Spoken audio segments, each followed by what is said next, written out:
কবি সলিল চৌধুরীর শৃঙ্খলা বিশৃঙ্খলা। শৃঙ্খলা কথাটার মধ্যে একটা ঝনঝন শব্দ আছে, একটা চার দেওয়ালে বদ্ধ গা বমি করা ভ্যাপসা গন্ধ, একটা টাক মাথা সংস্কৃত পণ্ডিতের চাবুক আস্ফালন, মন্ত্রীদের রেডিও ভাষণ, পায়ে পা ফেলে সৈন্যদের মার্চ। শৃঙ্খলা কথাটার মধ্যে একটা চালাকি আছে, কথাটা সমান জমিতে দাঁড়িয়ে বলা যায় না, উঁচু প্ল্যাটফর্মে উঠতে হয়।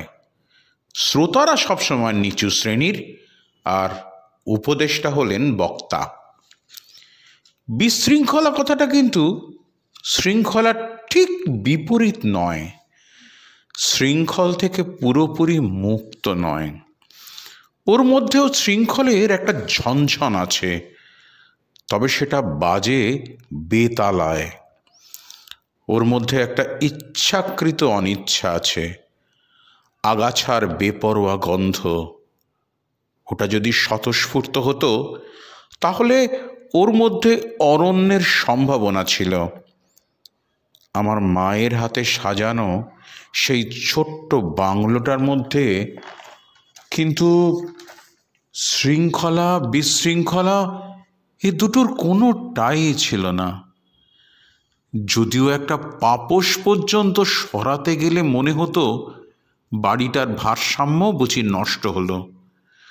বাড়িটার মজা কিন্তু এই ছিল যে পা টিপে টিপে চলার কথা কখনো মনে হতো না। ও ঘরের সব জিনিসপত্র ব্যবহারের স্পর্শে অগোছালো হবার জন্য প্রতীক্ষা করে থাকতো, আশা করে থাকতো আবার কখন তাতে মায়ের হাতের ছোঁয়া পড়বে। মার বকুনি তারা শুনবে, তারপর দুরন্ত দামাল ছেলের মতো যে যার বিছানায় গিয়ে ঘুমিয়ে পড়বে। বাবা মারা যাবার পর ঘরদোর ভীষণ গোছানো থাকতো। বাবার ফেলা ছেঁড়া কাগজ, সিগারেটের টুকরো মেঝে আর পড়ে থাকতো না। পড়ার টেবিলে ব্রেকফাস্টের খালি থালা, খাবার টেবিলে বই, একটা জামা বের করার পর কাপড়ের তোলপাড় আলমারি, এসব কিছুই আর হতো না। মার যেন কোনো কাজই থাকতো না। আমার মনে হতো মার সঙ্গে সঙ্গে ও ঘরের সব জিনিসপত্র ব্যবহারের স্পর্শে অগোছালো হয়ে মুক্তি পাওয়ার জন্য কাঁদত।